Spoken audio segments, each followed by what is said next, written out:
Para hadirin, kita sudah tidak sabar ya untuk menyaksikan paparan materi dari Bapak M. Samsul Khairi. Beliau adalah ketua sekaligus dosen STAI Bani Saleh.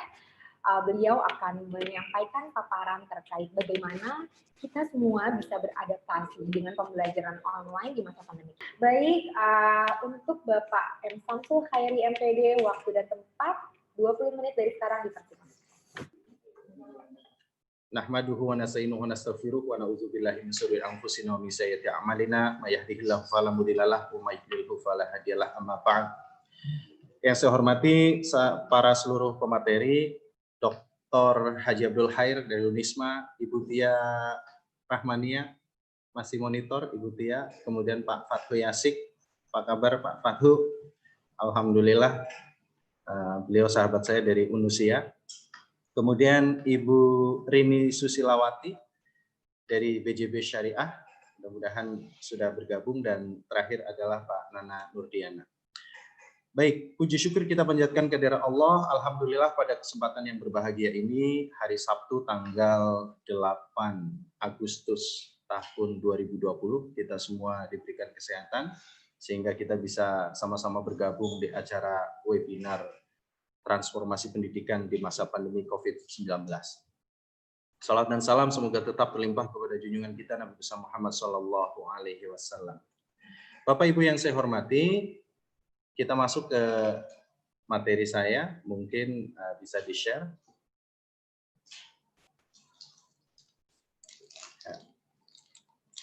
Baik. Tema yang saya angkat adalah adaptasi pembelajaran online. Lanjut.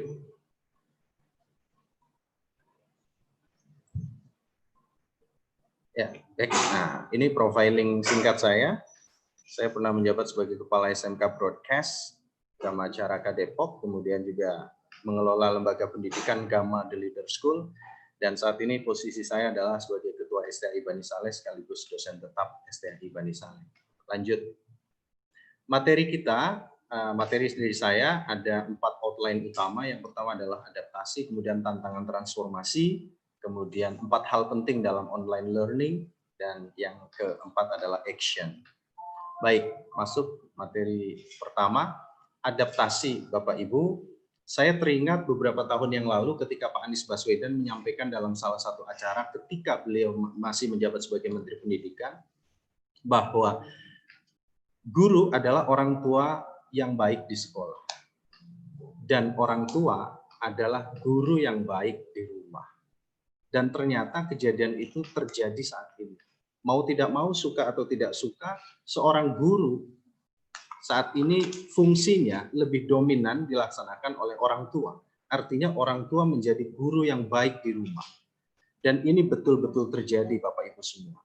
Kalau saya perhatikan, mayoritas peserta webinar kita hari ini adalah para pengelola sekolah, baik itu kepala sekolah, baik itu guru, dan juga ada beberapa peserta yang merupakan adalah yayasan atau pengurus yayasan. Adaptasi adalah cara mikroorganisme atau cara organisme untuk mengatasi tekanan-tekanan yang terjadi dalam kehidupannya atau di sekitar lingkungannya. How to be survive.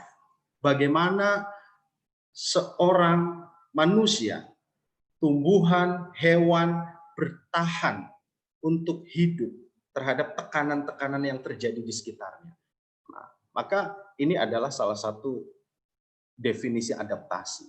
Tetapi pada hakikatnya adaptasi kita bisa bagi menjadi 3. Ada yang disebut dengan adaptasi morfologi, kemudian adaptasi fisiologi, dan yang ketiga adalah adaptasi tingkah laku. Adaptasi morfologi adalah bagaimana makhluk hidup menyesuaikan bentuk tubuhnya. Contoh sederhananya adalah ketika seseorang berada di daerah yang panas, ya, maka kulitnya akan cenderung menjadi gelap atau menjadi hitam. Nah, ini sebetulnya adalah salah satu adaptasi morfologi. Kemudian manusia yang berubah menjadi tua, ya, maka sebetulnya manusia ini mengalami adaptasi ketika rambutnya mulai memutih. Nah, ini adalah adaptasi morfologi. Kemudian yang kedua adalah adaptasi fisiologi. Apa itu adaptasi fisiologi? Adaptasi fisiologi adalah bagaimana makhluk hidup menyesuaikan fungsi tubuhnya. Nah, misalnya ada penelitian yang mengatakan bahwa jantung atlet itu jauh lebih besar daripada jantungnya orang yang bukan atlet atau orang biasa. Kemudian, ketika seseorang berada di daerah dingin, maka biasanya orang tersebut akan sering ke kamar kecil misalnya untuk mengeluarkan urinnya atau buang air kecil ya. Maka ini adalah salah satu adaptasi. Dan yang ketiga adalah adaptasi tingkah laku. Nah, adaptasi tingkah laku adalah bagaimana makhluk hidup itu beradaptasi secara tingkah laku. Misalnya bunglon ketika berada di objek yang berbeda warna, maka dia akan mengubah warna. Kemudian ikan paus ketika harus keluar dari permukaan air laut untuk mengeluarkan udara. Nah, ini adalah salah satu contoh adaptasi tingkah laku. Dan saat ini kita sebagai pengelola pendidikan, baik itu yayasan, kemudian kepala sekolah, guru, dan lain sebagainya, kita juga melakukan adaptasi. Nah, adaptasi ini kita bisa kategorikan sebagai adaptasi tingkah laku. Bagaimana kita beradaptasi? Kadang-kala kita bingung di persimpangan jalan. Apa kita berubah atau kita menggunakan cara lama? Pada bulan Juni kemarin, saya sering diskusi dengan para kepala sekolah yang menyampaikan bahwa kami bingung, Pak, menghadapi tahun ajaran baru, apa yang harus kami lakukan? Apakah kami melakukan pembelajaran secara online full 100%, atau kami melakukan pembelajaran mixing, perpaduan, ada online, ada tatap muka, meskipun dalam satu pekan misalnya bisa sehari atau 2 hari untuk tatap muka. Nah, banyak sekolah-sekolah yang kebingungan, apalagi ketika memperhatikan beberapa peraturan-peraturan pemerintah, ketika itu belum ada penyesuaian kebijakan. Saat itu yang boleh menyelenggarakan tatap muka adalah sekolah yang berada pada zona hijau. Baru kemarin sore, kalau Bapak Ibu menyaksikan pengumuman penyesuaian program pembelajaran di Indonesia, baru saja diumumkan kemarin sore, jam 4 sore kemarin. Alhamdulillah, ternyata zonanya berubah. Yang tadinya hanya hijau, kemudian zona kuning pun boleh menyelenggarakan tatap muka dengan beberapa syarat dan ketentuan. Nanti mungkin sedikit bisa saya jabarkan. Nah, Bapak Ibu, lanjut. Ada 4 hal penting dalam pembelajaran online. Yang pertama adalah komitmen, yang kedua adalah infrastruktur, yang ketiga adalah konten, dan yang keempat adalah sistem. Kita nggak bisa melepaskan 4 hal penting ini. Saya berbicara khususnya saya tujukan kepada Anda para pengelola sekolah ya.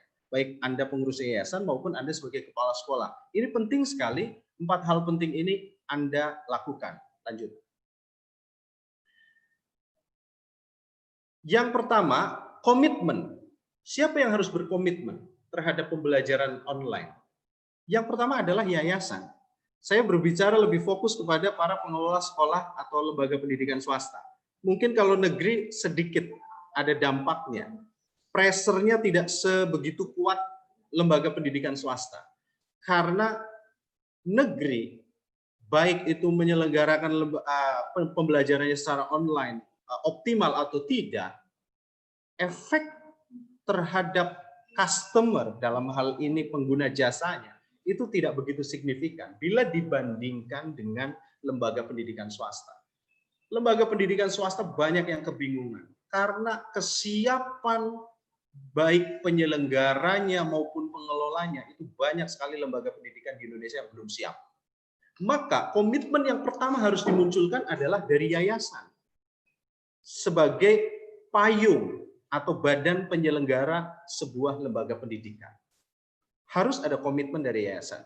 Yang kedua adalah manajemen sekolah. Siapa manajemen sekolah dalam hal ini adalah headmaster atau misalnya prinsipal, kepala sekolah, direktur, dan lain sebagainya. Harus ada komitmen. Yang ketiga tentu dari guru itu sendiri. Komitmen ini penting sekali, ya, baik dari yayasan, manajemen sekolah, guru, orang tua, dan komite. Karena kita harus pahami, kadangkala antara orang tua dengan komite sekolah itu juga ada perbedaan-perbedaan. Maka orang tua dan komite ini harus menjadi satu kesatuan. Dan yang kelima tentu adalah dari siswa itu sendiri. Lanjut, Pak. Baik. Adapun pembelajaran online, tahapan-tahapan yang seharusnya bisa dilakukan bagi sebuah lembaga pendidikan adalah, pertama adalah sosialisasi, kemudian diperkuat dengan regulasi sekolah, kemudian ada input data, validasi data, pengisian konten, implementasi, dan lain sebagainya. Lanjut. Nah, ini adalah tantangan transformasi pendidikan di Indonesia. Dari sisi pendidik. Banyak yang mengatakan bahwa guru sekarang itu merangkap all in semuanya. Ada sutradara, dia juga sebagai penulis skenario, dia juga sebagai editor, dia juga sebagai aktor, produser, semua bertumpu kepada seorang guru. Maka tentu ini adalah tantangan buat Anda, para pendidik di Indonesia. Bagaimana Anda harus menjadi whole personality, Anda harus bisa menjadi pribadi yang utuh, ketika Anda harus menjadi seorang sutradara, penulis skenario, editor, aktor, bahkan produser, tentu Anda tugasnya tidak mudah ketika masa pandemi seperti ini. Tetapi kabar baiknya sebetulnya ada, Bapak Ibu, bahwa ketika 1 tahun ini kita bersimulasi, kalau 1 tahun ini kita menggunakan pembelajaran online, kemudian Anda berhasil menciptakan konten-konten pembelajaran yang bagus, sebetulnya tahun depan automatically konten-konten Anda itu berarti sudah penuh dan bisa Anda gunakan untuk mengajar di tahun yang akan datang. Itu salah satu hikmah yang bisa kita ambil sebetulnya dari pandemi seperti ini. Lanjut, Pak. Nah, transformation challenge yang berikutnya adalah, yang pertama adalah uncertainty. Apa itu? Ketidakpastian. Mohon maaf, banyak sekolah yang bingung dengan ketidakpastian regulasi, baik dari pemerintah, baik nasional maupun pemerintah setempat. Apalagi kalau kita mendengarkan penjelasan Mas Nadiem Makarim kemarin, bahwa ternyata sekolah yang berada di zona kuning itu bisa menyelenggarakan tatap muka dengan catatan Pemda atau Pemkot juga memberikan izin. Nah, artinya saat ini bahwa kewenangan itu sudah multitafsir kita. Artinya bukan hanya ada di pemerintah nasional, tapi juga ada di pemerintah daerah. Sekolah yang berada di zona kuning boleh menyelenggarakan tatap muka dengan catatan harus ada izin juga dari pemerintah daerah atau pemerintah kota. Maka uncertainty seperti ini tentu menjadi kendala tersendiri buat penyelenggara lembaga pendidikan. Kemudian yang kedua adalah adanya ketakutan. Ketakutan, waduh harus berubah. Ketakutan-ketakutan ini biasanya dialami oleh semua unsur, baik itu sekolah, orang tua, siswa, kemudian anxiety atau keresahan. Resah, nanti belajar online seperti apa, ya. Dan kemudian yang keempat adalah inaction atau kelambanan. Kelambanan mengambil sikap, mengambil sebuah keputusan. Ada kepala sekolah yang bingung. Padahal Juli sudah masuk tahun ajaran baru. Sampai dengan Agustus belum memutuskan mana metode pembelajaran yang akan diambil. Mana model pembelajaran yang akan dipilih. Banyak sekali kelambanan-kelambanan dalam mengambil keputusan. Dan yang kelima adalah resistance. Apa itu resistance? Adalah penolakan-penolakan. Nah, baik itu ditolak oleh orang tua siswa, ya, baik oleh siswanya itu sendiri. Ya. Banyak sekali penolakan-penolakan yang dialami. Dari orang tua siswa sampai ada salah satu joke yang cukup menarik. Saya perhatikan bahwa bagaimana pembelajaran kamu di rumah? Mohon maaf, aku baru belajar dari rumah seminggu, tapi ibuku lebih galak daripada guruku. Gitu ya. Tentu ini adalah penolakan-penolakan yang sering dialami oleh lembaga-lembaga pendidikan. Nah, kemudian dari sisi siswanya juga sama. Ya. Tadi yang dikatakan oleh Pak Fathu Yasik bahwa banyak sekali siswa yang merasakan bahwa guru itu berlomba-lomba memberikan tugas.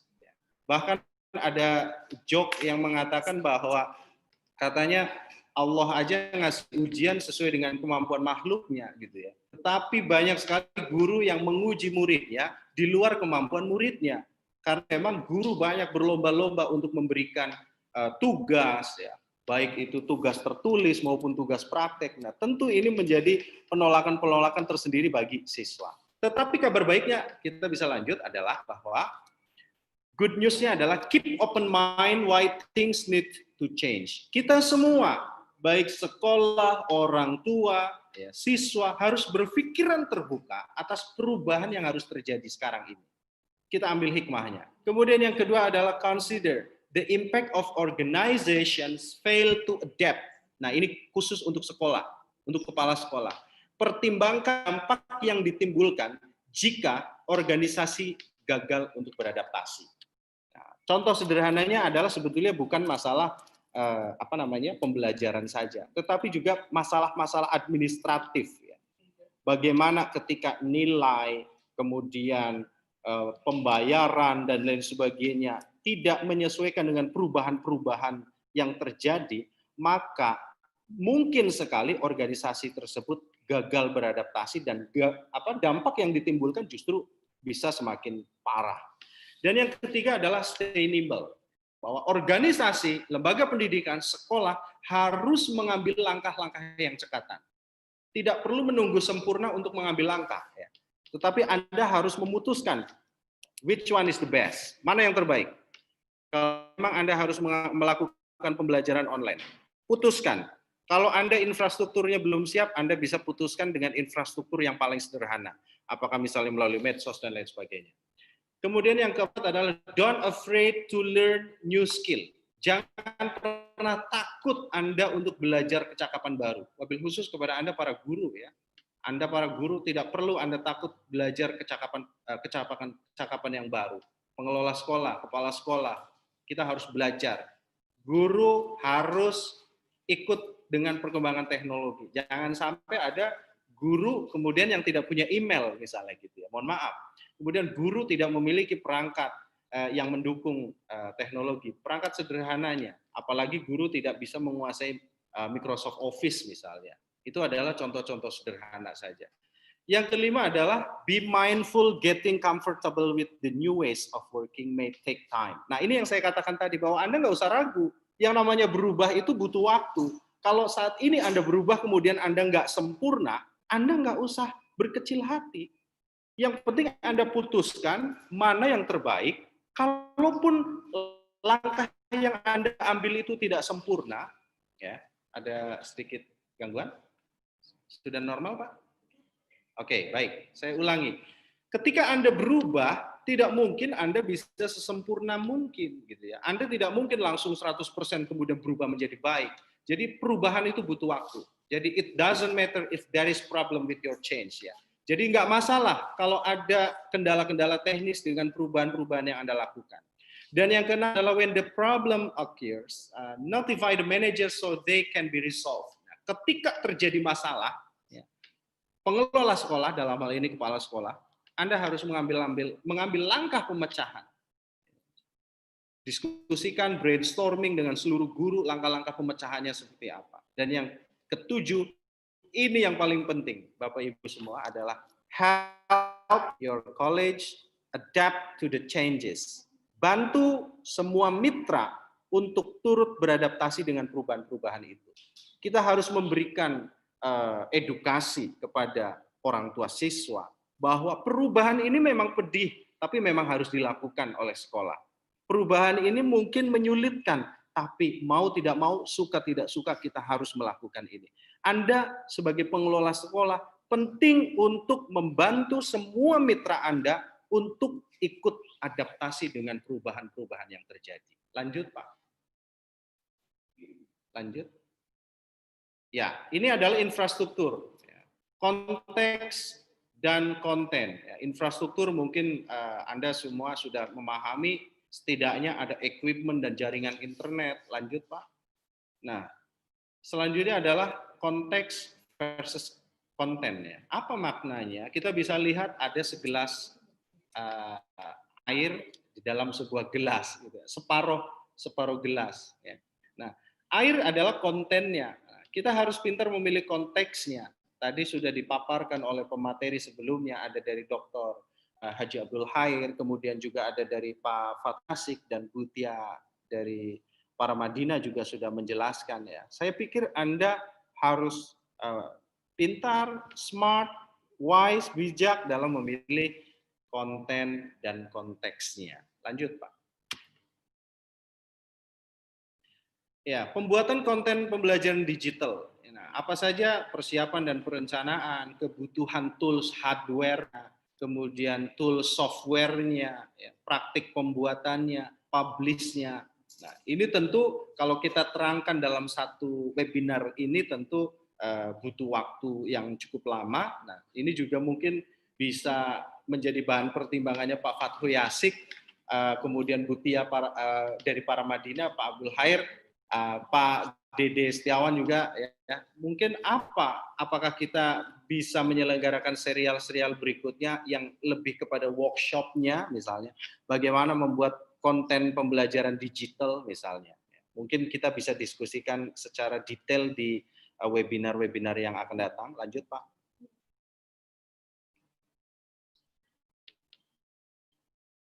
Ya. Nah, persiapan dan perencanaan menentukan topik dan struktur materi. Nah, saya ingin menyampaikan kepada para peserta bahwa kemarin sore ada penyesuaian kebijakan yang dilakukan oleh kementerian, dari Kementerian Pendidikan, Kementerian Agama, dari gugus tugas COVID-19. Ada 2 poin utama. Yang pertama adalah ada perluasan pembelajaran, Bapak Ibu. Perluasan pembelajaran yang tadinya hanya di zona hijau, sekarang boleh zona kuning untuk menyelenggarakan tatap muka. Itu poin yang pertama. Nah, poin yang kedua, ini yang tidak kalah penting, adalah berlakunya kurikulum darurat. Apa itu kurikulum darurat?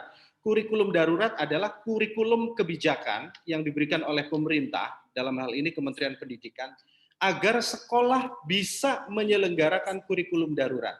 Tetapi ada 3 poin kurikulum yang akan saya soroti. Bahwa pemerintah mengizinkan sekolah untuk pertama, tetap menyelenggarakan pembelajaran berdasarkan kurikulum 2013 atau kurikulum nasional bagi sekolah yang sudah siap dengan berbagai aspeknya. Apakah infrastruktur, ya, kontennya, dan lain sebagainya. Sehingga tetap mengacu pada kurikulum 2013, Kementerian Pendidikan mempersilahkan. Atau ada sekolah yang akan menyelenggarakan kurikulum darurat. Apa itu kurikulum darurat? Kurikulum darurat adalah kurikulum yang didesain sedemikian rupa oleh satuan pendidikan dengan adanya mungkin limiting the time, misalnya mendesain waktunya sesimpel mungkin, atau juga materinya direduksi misalnya, ya. Kurikulumnya, muatannya, kompetensi dasarnya apakah dikurangi dan lain sebagainya, maka Kementerian Pendidikan mempersilahkan sekolah untuk menyelenggarakan kurikulum darurat.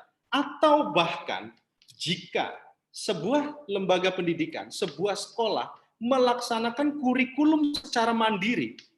Apa itu kurikulum mandiri? Kurikulum mandiri adalah sekolah menyelenggarakan kurikulum itu berdasarkan dengan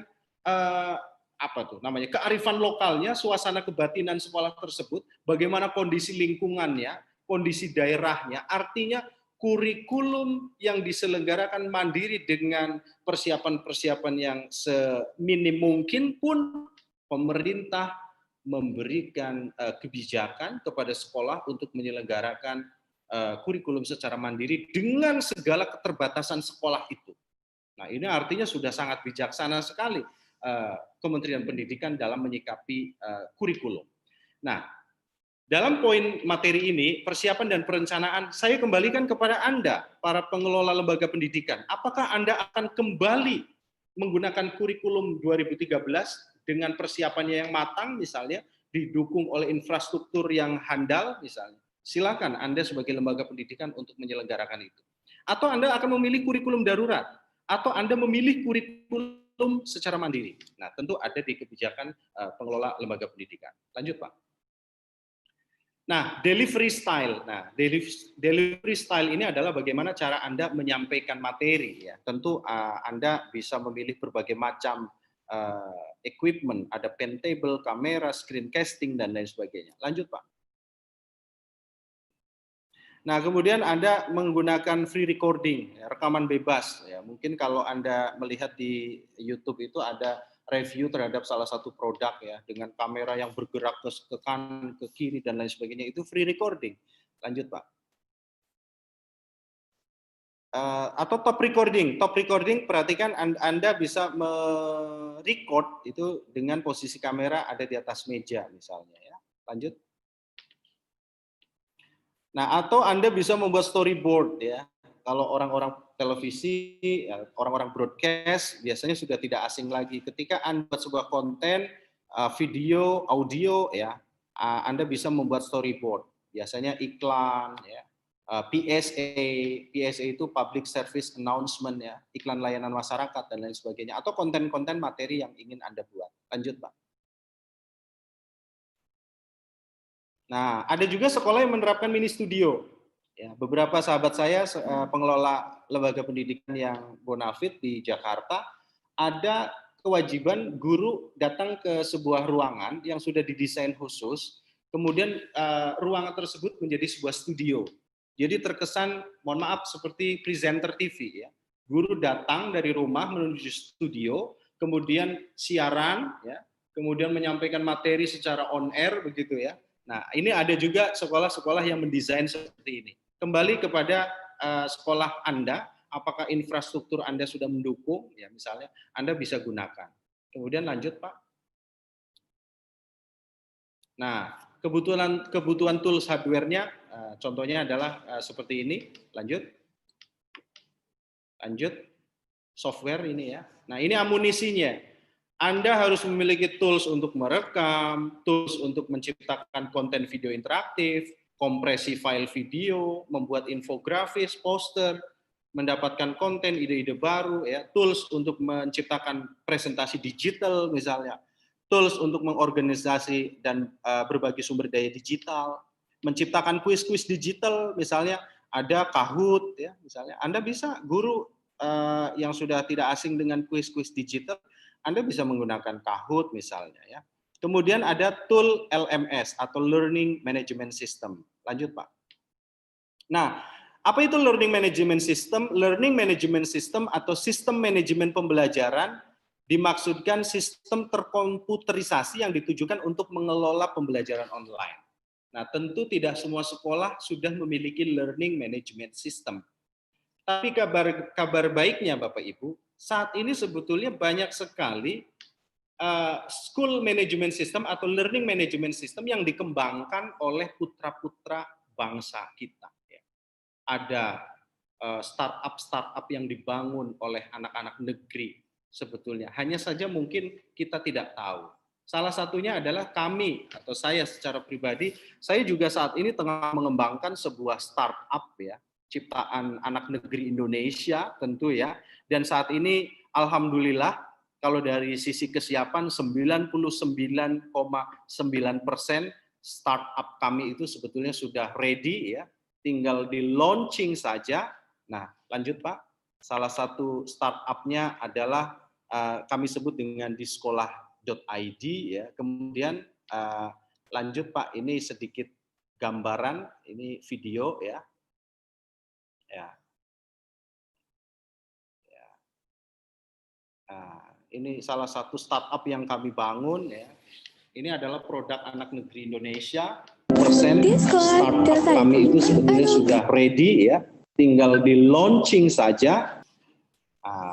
Lanjut, change less scary when you are in active part of it. Ini pesan terakhir yang ingin saya sampaikan kepada seluruh teman-teman peserta webinar kita pada hari ini adalah bahwa perubahan itu tidak begitu menakutkan jika Anda terlibat aktif di dalamnya. Sama seperti dulu kita mau ujian, waduh 2 hari lagi ujian, deg-degan, takut dan lain sebagainya. Tetapi ketika kita sampai di hari H ujian, ternyata biasa aja tuh gitu ya. Jadi artinya kita tidak begitu takut terhadap perubahan jika kita berada menjadi bagian aktif dari perubahan itu sendiri. Lanjut Pak. Back.